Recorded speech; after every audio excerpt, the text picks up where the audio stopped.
നമസ്കാരം, പ്രവാസി മലയാളിയിലേക്ക് സ്വാഗതം. മനുഷ്യമനസാക്ഷി ഞെട്ടിച്ച് കേരളത്തിൽ അരങ്ങേറിയത് ദുരൂഹത നിറഞ്ഞ സംഭവങ്ങൾ തന്നെയാണ്. വർഷങ്ങൾക്കിടയിൽ നടത്തിയ കൊലപാതക ആസൂത്രണം വഴിതെളിക്കുന്നത് മനുഷ്യന്റെ ദുർമോഹങ്ങൾക്കായുള്ള ഓട്ടപ്പാച്ചിലിനിടയിൽ അരങ്ങേറുന്നവയെന്നൊക്കെ തന്നെയാണ്. കൂടത്തായി ഒരൊറ്റപ്പെട്ട സംഭവമല്ല. 7 വർഷങ്ങൾ കഴിഞ്ഞിട്ട് നമ്മൾ മറക്കാത്ത നമ്മുടെ മനസാക്ഷി ഞെട്ടിച്ച മറ്റൊരു സംഭവത്തിലേക്കും നയിക്കുകയാണ്. ഇപ്പോൾ ചർച്ചയാകുന്നത് പിണറായിയാണ്. കാലം മറക്കാത്ത ആ നഗ്നസത്യത്തിന്റെ ചുരുളുകളിലേക്ക്.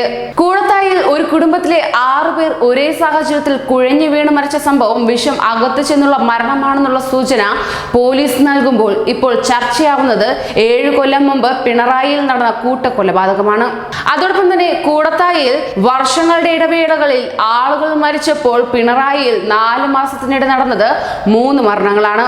പിണറായിയിലെ മരണങ്ങളും കടുത്ത ഛർദ്ദിയെ തുടർന്നായിരുന്നു. കേസിലെ പ്രതിയായ സൗമ്യയും ഛർദ്ദിയെ തുടർന്ന് ആശുപത്രിയിലായതോടെയാണ് നാട്ടുകാരുടെ പരാതിയിൽ പിന്നാലെ മരണങ്ങൾ അന്വേഷിച്ചത്.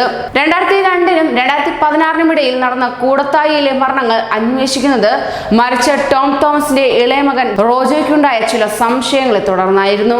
എന്നാൽ അവിഹിത ബന്ധം പുറത്തറിയാതിരിക്കാനായാണ് അച്ഛനെയും അമ്മയെയും മകളെയും പിണറായിയിലെ സൗമ്യ കൊലപ്പെടുത്തിയത്.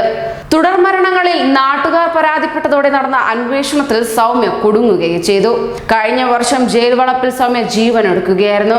2 കേസുകളിൽ മരണങ്ങൾ നടന്ന് ഏറെക്കാലത്തിന് ശേഷമാണ് അന്വേഷണം തുടങ്ങുന്നത്. പിണറായിലെ കേസിൽ മകൾ പ്രതിയായപ്പോൾ കൂടത്തായിൽ സംശയത്തിന്റെ നിഴലിലുണ്ടായിരുന്നത് മരുമകളും കൊല്ലപ്പെട്ടവരുടെ സ്വന്തം ബന്ധുക്കളുമാണ്. ഭക്ഷണത്തിലൂടെയാണ് 2 സംഭവങ്ങളിലും ആളുകൾ കൊല്ലപ്പെട്ടിരിക്കുന്നത്. കൂടത്തായിലെ ടോം തോമസ് അടക്കമുള്ളവർ മരിക്കുന്നതിന് മുമ്പ് ഒരേ തരം ഭക്ഷണം കഴിച്ചിരുന്നു. സ്വത്തും പണവും കൈക്കലാക്കുക എന്ന ലക്ഷ്യത്തിനൊപ്പം വ്യക്തിവൈരാഗ്യവും സംശയങ്ങളും കൊലപാതക സാധ്യതയിലേക്ക് എത്തിച്ചെന്നാണ് പോലീസ് സംശയിച്ചിരുന്നത്. കൂടത്തായി ദുരൂഹമായി മരിച്ച പൊന്നാമറ്റം ടോം തോമസ് ഭാര്യ അന്നമ്മ ദമ്പതികളുടെ മരുമകൾ ജോളിയെയാണ് പോലീസ് ഇപ്പോൾ കസ്റ്റഡിയിലെടുത്തിട്ടുള്ളത്.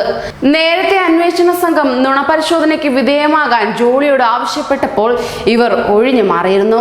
പിണറായിയിൽ 4 മാസത്തിനുള്ളിൽ 3 പേർ കൊല്ലപ്പെട്ടപ്പോൾ കൂടത്തായിൽ ഓരോ മരണത്തിനും വർഷങ്ങളുടെ ഇടവേള വരുത്തിയത് ബോധപൂർവമായിരുന്നുവെന്നാണ് ഇപ്പോൾ തെളിവുകൾ വിശദമാക്കുന്നത്. മരിച്ചവർക്കെല്ലാം തന്നെ ഹൃദയ സംബന്ധിയായ തകരാറുണ്ടായിരുന്നുവെന്ന് പ്രചരിപ്പിച്ചതിന് പിന്നിലും പോലീസ് ഗൂഢാലോചന സംശയിക്കുന്നുണ്ട്.